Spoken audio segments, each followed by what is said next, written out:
This is drawing class with big cats inspired by the characters of The Lion King, but not actually drawing Simba or Nala or any of those guys. We're going to make our own lion cub characters.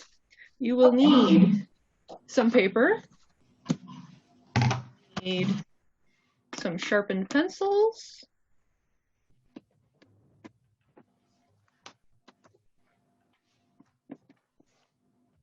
I highly suggest some kind of big eraser because, as tends to happen, our little erasers get used up really quickly. And I think that's all we need for the first portion. We're going to start out with the heads of our lion cubs. Taking note of a couple of features here. Zoom in. So we start with our circle, and wherever we make the eye line, that's where the bottom of the eye socket is going to be placed. And that will also indicate where the inner ear fold is going to begin. So that all lines up. We also need quite a bit of space in between the eyes, partly because they're young cubs, and the younger you are, the wider your eyes are apart. And also just lions in general have a wider bridge on their nose. So I'm going to get my piece of paper here.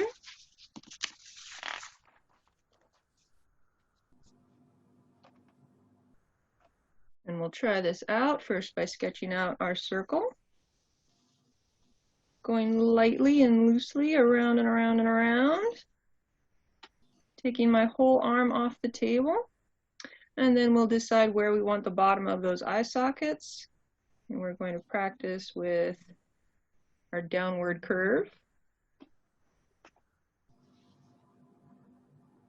And then this particular one has a little bit of a tilt to the, or a twist to the right. So my center line will be curved a little bit to the right.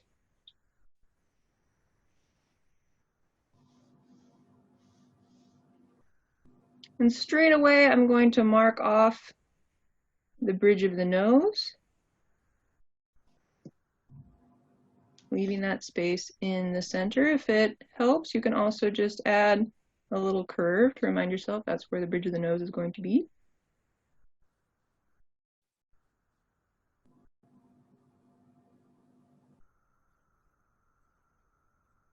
And I'll start with the eye socket, so this outline around the eye with the eyebrow, and we've got some expression going here, so we'll have a line that goes up, but then this eyebrow tilted down, tilted up, and then coming back around right on our eye line.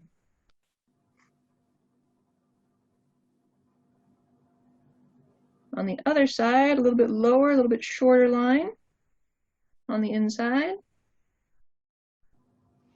More of an angry brow, tilted down.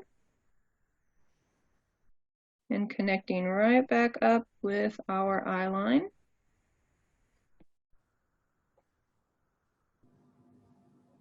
And we'll go ahead and thicken up the brows by starting on the same line and then going a little bit further.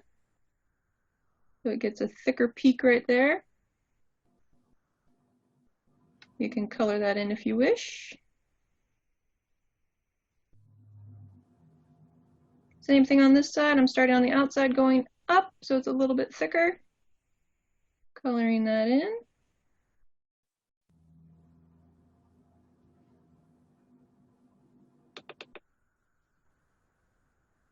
Then for the interior eyes, from the corner we'll have a little line that will act as the tear duct for the eye. And I'll draw a slightly curved line going up to the eyebrow. Slightly curved line on the bottom. So we'll leave this little bit of a gap as kind of the ridge of the eye, ridge of the socket right there. And then we'll come back up. I'll clean that up just a little bit. It's getting a little dark with my plot lines here.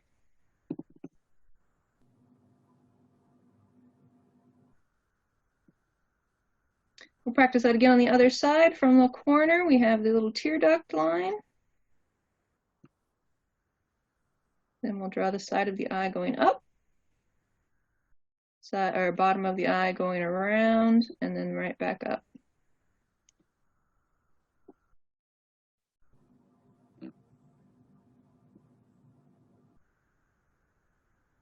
Then we can place the interior part of the eye, the part that's colored in dark, pretty much anywhere you want. I'll just stick to it, glaring upward, leaving a tiny spot of white as a highlight.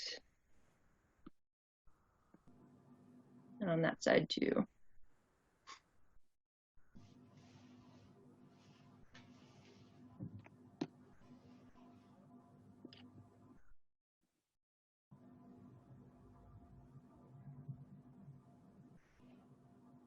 Then for those inner ear lines, as we saw before, we're going to use that same eye line and use that as the starting point.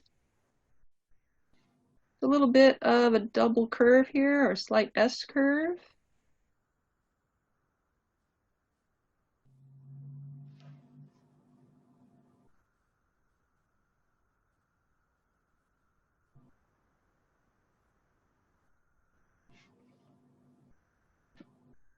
Then the outside shape is a little bit complex at first, but it's easy to start with just the tip that goes around that interior line, and then connect that back down to the head.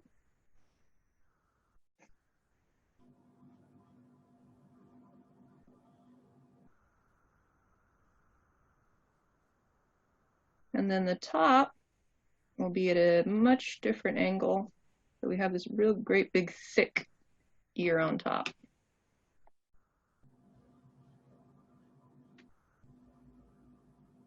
Same on the other side, coming around that mark first.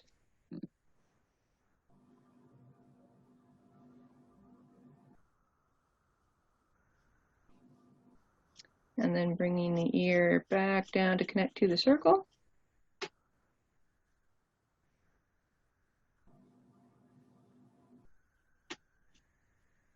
And a curved line on top.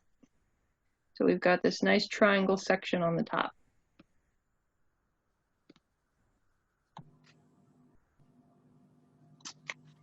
I'm going to let you practice that a few more times. You can pick any one of these and try it out for yourself, making the circle, plot lines, eye socket, eyes inside, ear interior line, and then ear on the outside line.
All right, how'd it go?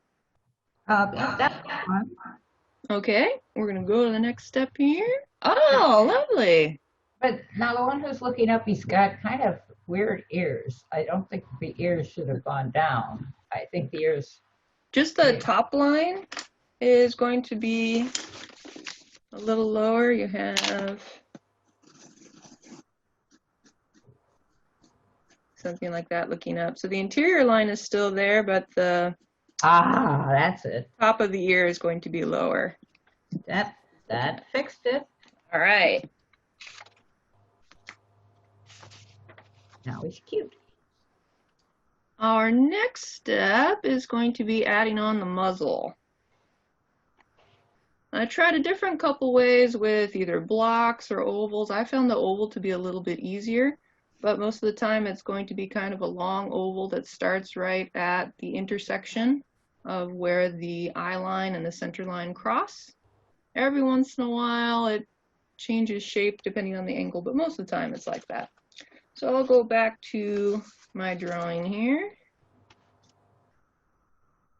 and add on my longer oval, the one in green.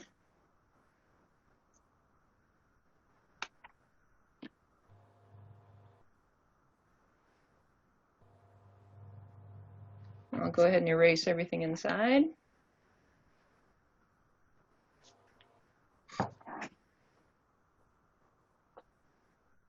it looks like a pig. Yeah, a little bit.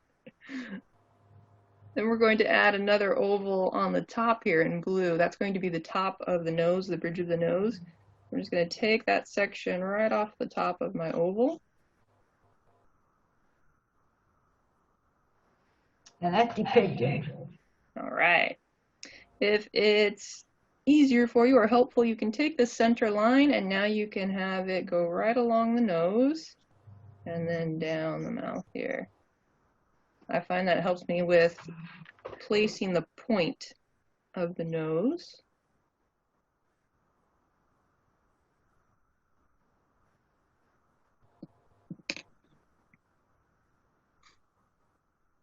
And then the mouth, as you can see in this example, you can twist it over to help your expression if you like, or you can just go straight down. I'll twist it to the other way this time. Doesn't look very happy.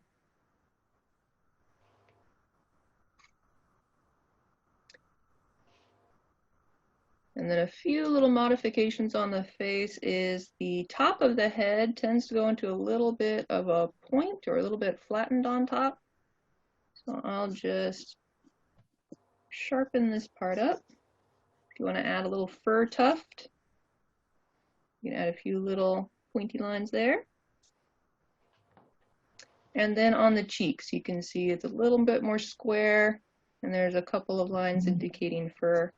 So I can bring this a little bit more square.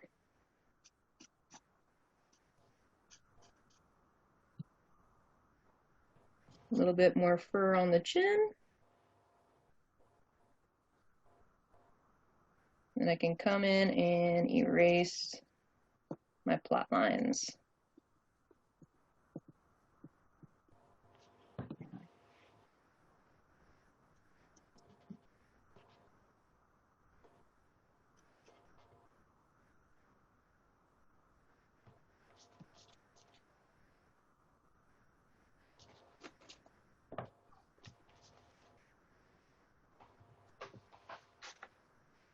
So here are the other examples. I'll give you 5 minutes or so if you want to try adding some muzzles on your other practice heads.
All right, let's have a look. Oh, excellent. I think I did okay with the upward facing one. The other two were Yeah, good. yeah, very nice. We will move on to bodies. Oh, yeah. Get a new piece of paper and we'll take a look at some of these before we get going here. So I've got a simplified bone structure that we're not going to draw, but it's nice to understand that we're going to have basically a rib cage that's a large oval, a pelvis bone that's going to be a smaller mass, and that the legs are kind of mirroring one another, that the shoulder blade goes forward and the pelvic bone kind of goes back. Then this one goes back, this one goes forward, this one goes forward, this one goes back. So once you have one leg, you can just go the opposite for the other leg and pretty much get it okay. We're also going to try to master this sort of maybe bean shape with this sagging tummy. We're not going to do, like horses tend to go up that way and dogs also tend to go up, but cats tend to have their skin sag down. So even though our characters aren't chubby, they are going to have fur coming downwards. We're going to try to get that bean shape. We're going to try to keep everything very compact, rounded, chubby, thick, and short. So I'm going to grab my piece of paper here. I'll leave that one just for reference sake. I'm going to start with my circle again for the head.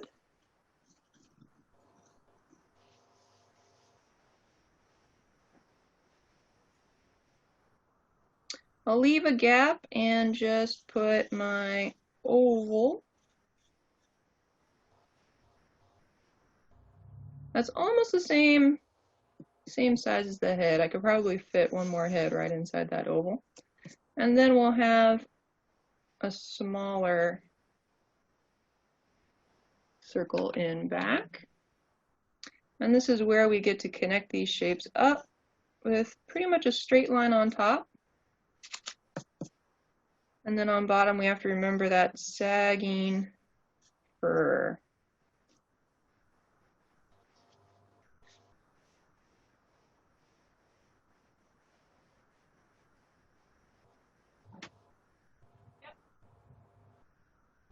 Then when we start drawing the tail is going to be connected to the spine. So basically, whichever way your back is pointed, that's where the tail is going to begin. After that, you can curl it up, you can curl it down, you can do whatever you like with it. I'll curl mine up this time. It'll be thicker where it goes into the body and then thinner as it goes down. Sometimes I find it easier just to lightly color in the whole thing and then erase out the middle so that I don't have to worry so much about my perfect outline. I just get the thickness that I want, erase the middle.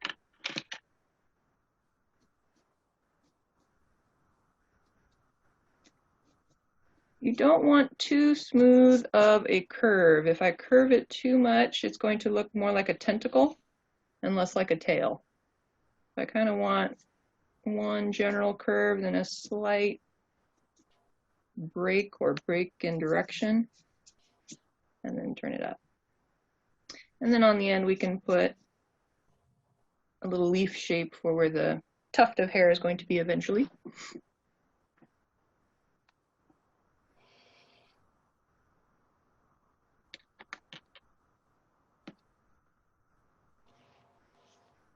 We can go ahead and connect the circle to the back.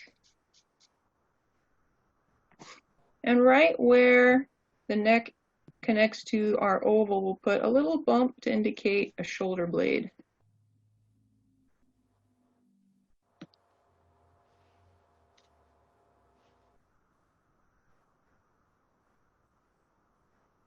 The neck on the bottom is going to come and connect to this curve here, so it'll be at a different angle.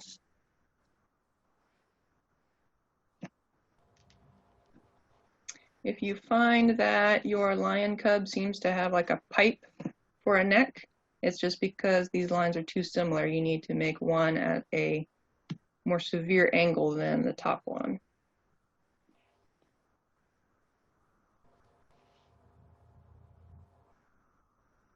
And I find it helpful just to use sticks to get the general bone structure from the shoulder blade. We go forward all the way to the edge of the oval. Come back. And this can quickly pose your lion cub's feet and legs.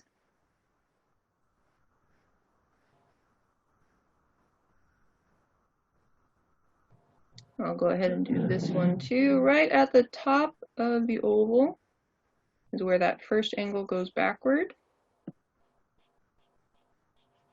Then we'll come forward just below the tummy is usually where the next joint connects. And then we'll keep zigzagging, so it'll go back and then forward. Now all of this isn't as tall as my body. If I took the height from the back to the tummy and I doubled it, my legs are shorter. So you want to keep those legs real short and compact.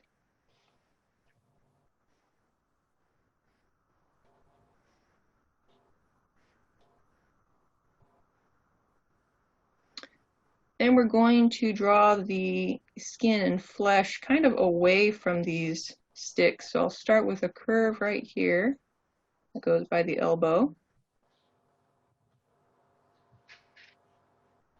And a curve in front here, kind of by the shoulder. And I'll go ahead and lighten up my plot line so it's a little easier to see.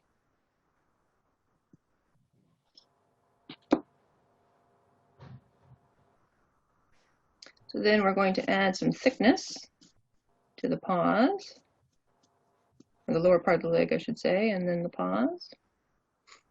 This will wrap around the simplified bone. And this is a little bit like a raindrop shape, kind of real rounded U. And then we'll put one more curve to show where the toes are going to be on the end.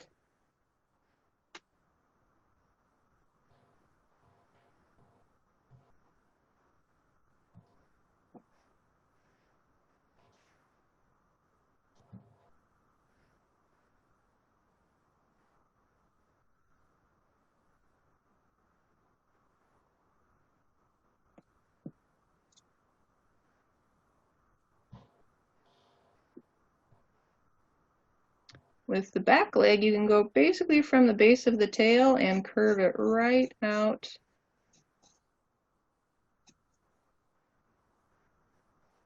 to the back joint here.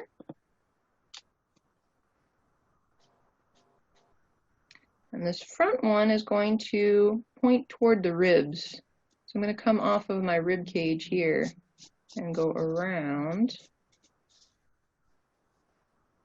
my stick.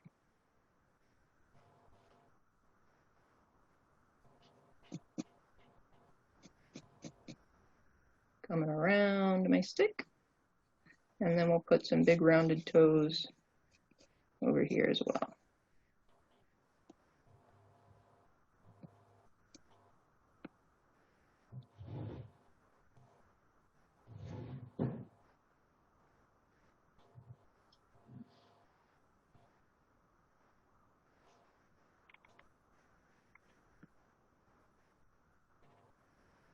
For this other front leg that's in the back, real important is that it doesn't go as low as this leg in front. So I have to make sure that it's a little bit higher on my paper, a little higher placement. And since it's in the back, I'm not going to bother with all the bone structure. I'm just going to go straight for the toes. Go a little bit to the back, a little bit of a diagonal backward. And then connect it right into the body.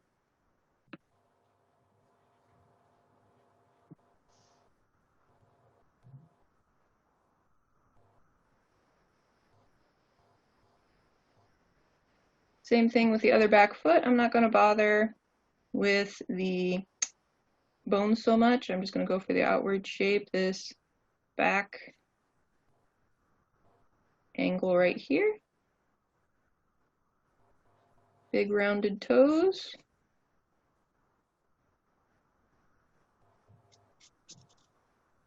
And a curve in the front.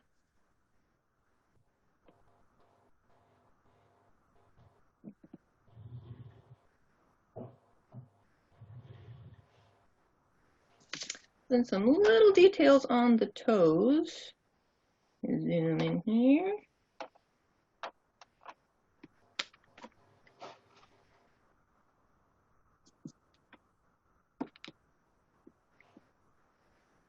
What we don't want to do with our shape is just curve it, curve it, curve it. You can, but it's a little simplified.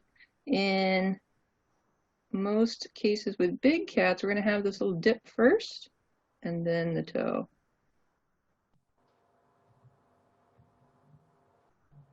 And the toes are going to be more squared off rather than round.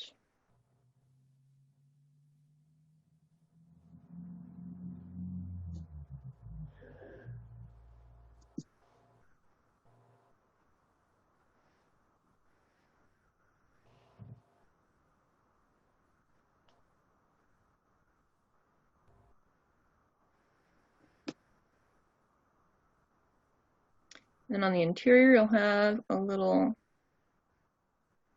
what would be a thumb, I guess, a little dew claw. Basically the letter U.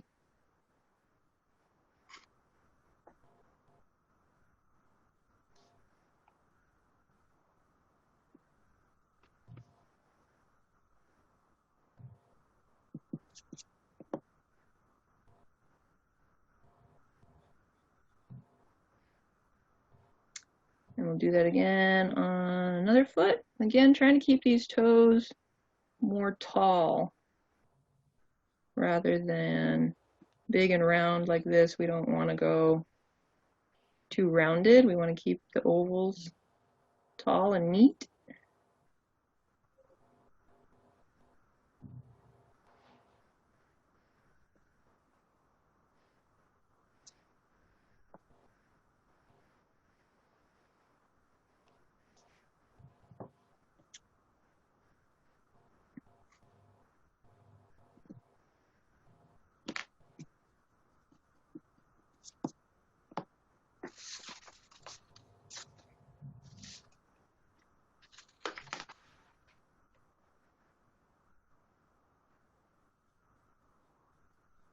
When the paw is up in the air and not down on the ground, the curve on the top becomes less pronounced. So we don't have to worry about that too much.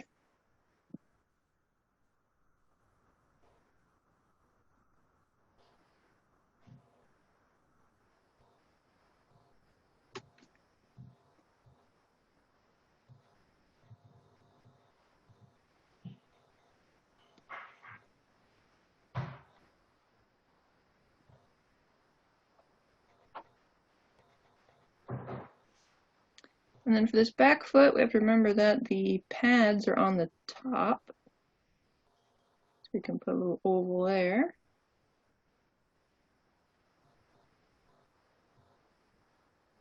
And then curve it back around.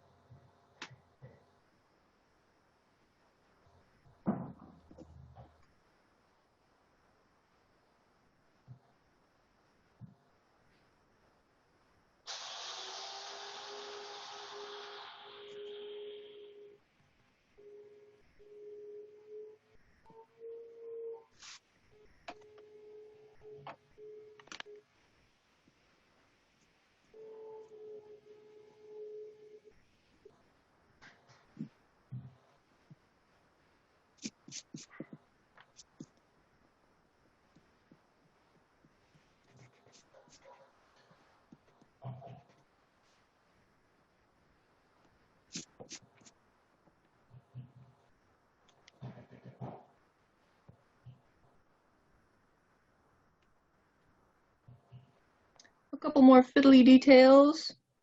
On the top of the back leg, we'll have a little bump, kind of like we did with the shoulder blade, so there'll be a tiny one here. If you're trying to figure out where to place it, you can pretty much connect it up to the back leg, and it makes kind of this square on top.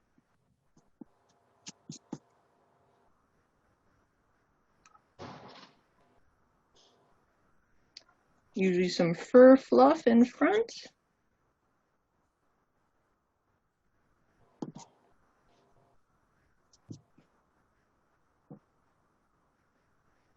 And generally, they'll have a lighter fur on their tummies and on the bottom of their neck. So some people put the line in there just to remind themselves.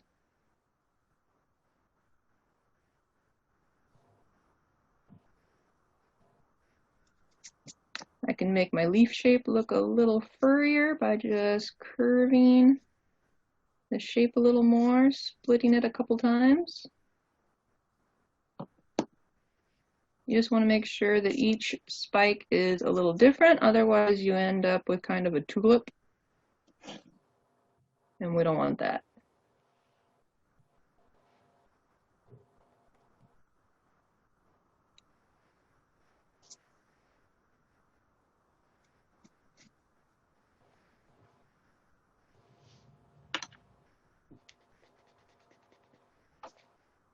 Now that we've got a pretty good body, you can put most any head, I think, on here. Some of them might look a little too turned.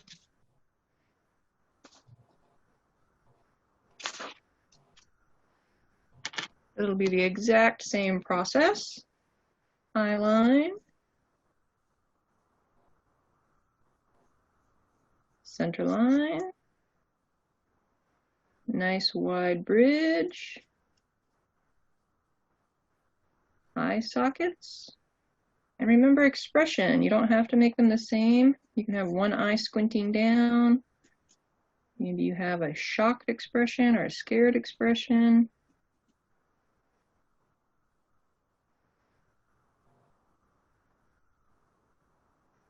Then from that corner, we've got that little tear duct. Generally, the eyes are rounded triangles.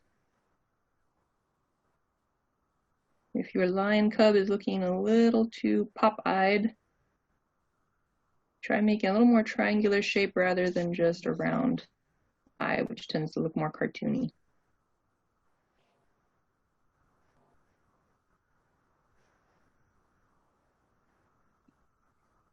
That line is also going to be the interior line for the ear. Bump around that line. Rounded.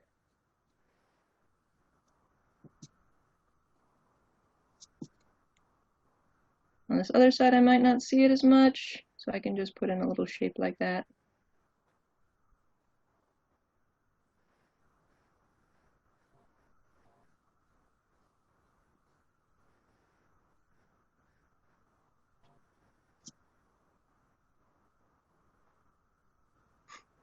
And we've got our big oval, tiny oval on top.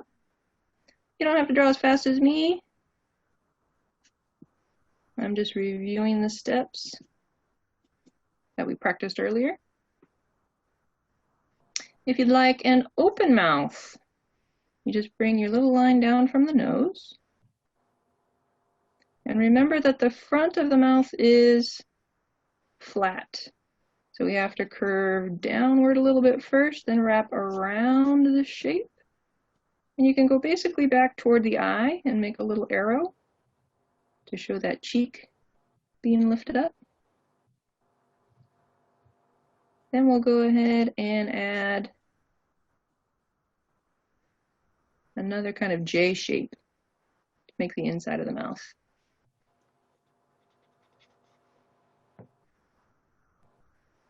Then we just need to come from our circle and add some volume for the chin. And lion cubs have pretty rounded big chins, so you don't have to worry about making it too big.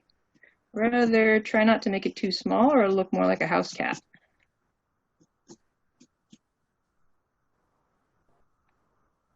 And then let's not forget that their heads are rather angular. So we'll flatten that out. Maybe add a little tuft of hair.